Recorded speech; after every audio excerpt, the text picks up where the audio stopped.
इस बड़ी सी दुनिया के किसी हिस्से में एक सरसब्ज और शादाब जंगल था, जिसके बीचों बीच एक नहर बहती थी। यहीं एक सफ़ेद कबूतरी अपने एक बच्चे के साथ बड़े चैन और आराम से रहती थी। एक दिन कबूतरी अपने दाने दुनके की तलाश में अपने घोंसले से निकली। थोड़ी देर बाद जब वो वापस आई तो इसने देखा कि इसका बच्चा घोंसले में नहीं है। इसने अपने बच्चे को घोंसले के आसपास बहुत ढूंढा, लेकिन इसका कहीं पता न चला। कबूतरी का नन्हा सा दिल गम से भर गया और वो ये तक करके घोंसले से निकली कि जब तक बच्चा नहीं मिलेगा वो इसे ढूंढती रहेगी। वो उड़ती रही, हर तरफ अपने बच्चे को तलाश करती रही। वो कहीं ना मिला।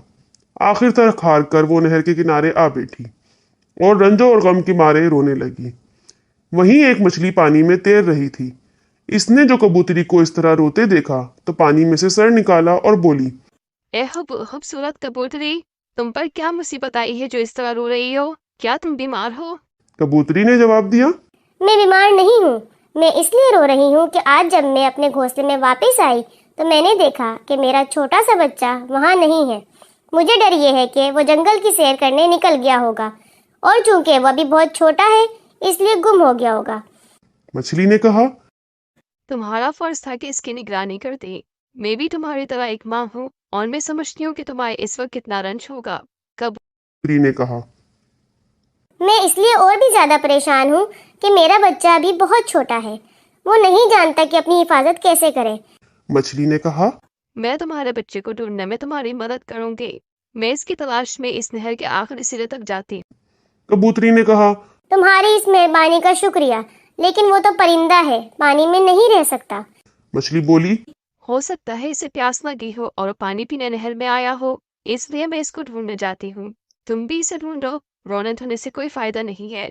इससे तुम्हारा बच्चा मिलने से तो रहा। कबूतर ने मछली का शुक्रिया अदा किया और इसे अल्लाह हाफिज कहकर अपने बच्चे की तलाश में निकल गई। बड़ी देर तक वो इसे ढूंढती रही, लेकिन जब वो ना मिला तो थक हार कर एक खेत में जमीन पर बैठ गई। इसे अपना बच्चा बहुत याद आ रहा था। इसका दिल भर आया और वो रोने लगी। एक खरगोश जो खेत में बैठा नाश्ता कर रहा था, इसने देखा।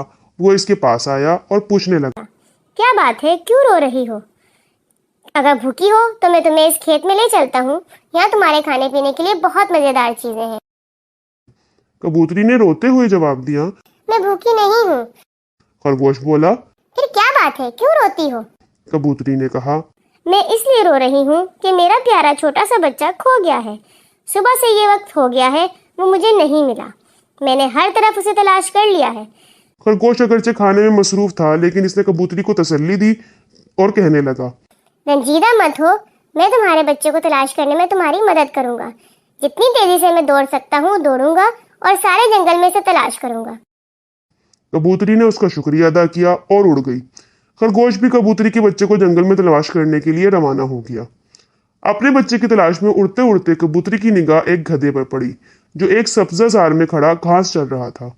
वो इसके पास आई और पूछने लगी, क्या तुमने एक छोटा सा सफेद कबूतर देखा है? गधे ने अपनी पूरी हमाकत के साथ जवाब दिया, तुमने भी अजीब बेकार सवाल किया है। क्या तुमने आज तक कोई गधा ऐसा देखा है जो सर उठाकर आसमान की तरफ देखता हो? हम गधे हमेशा या तो घास खाते रहते हैं या बोझ उठाए चलते रहते हैं। दोनों हालतों में हमारा सर नीचे झुका रहता है। इसी दौरान एक काली बिल्ली वहां आ गई और यूं ही पूछने लगी, क्या बात है? गधे ने कहा, इस कबूतरी का बच्चा खो गया है, तुमने तो इसे नहीं देखा। बिल्ली बोली, अफसोस कि मैंने इसे नहीं देखा।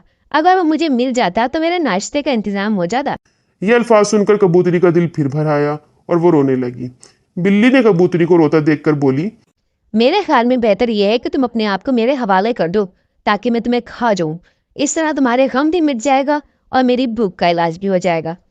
गधा बिल्ली की ये बातें सुनकर गुस्से में आ गया और डांट कर बिल्ली से कहने लगा, अगर तू इसी वक्त यहाँ से चली ना गई तो तेरे ऐसी लात रसीद करूंगा कि तू गांव के भूखे कुत्तों के पास जा पड़ेगी। बिल्ली ने जो ये बात सुनी तो वहां से भाग जाने में ही अपनी खैरियत समझी। बिल्ली के जाने के बाद गधा कबूतरी से बोला, जल्दी करो, रात आ रही है, तुम उड़ जाओ। बिल्ली की बातों से खुद को हल्का ना करो। कबूतरी ने गधे का शुक्रिया अदा किया और इसे अल्लाह हाफिज कहकर अपने बच्चे की तलाश में उड़ गई। अब रात की सियाह चादर आहिस्ता आहिस्ता फैलती जा रही थी। थकी हारी गमज़दा कबूतरी ने नाचार अपने घोंसले का रुख किया।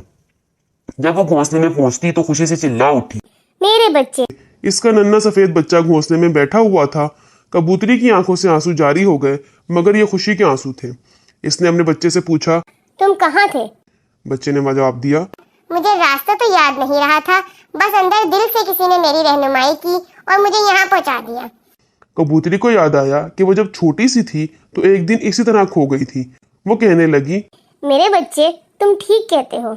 जब कोई अपनी राह खो देता है तो घर की मोहब्बत इसको राह दिखाती है और घर तक पहुंचा देती है, चाहे खतरनाक दुश्मन ही क्यों ना राह में बैठे हों।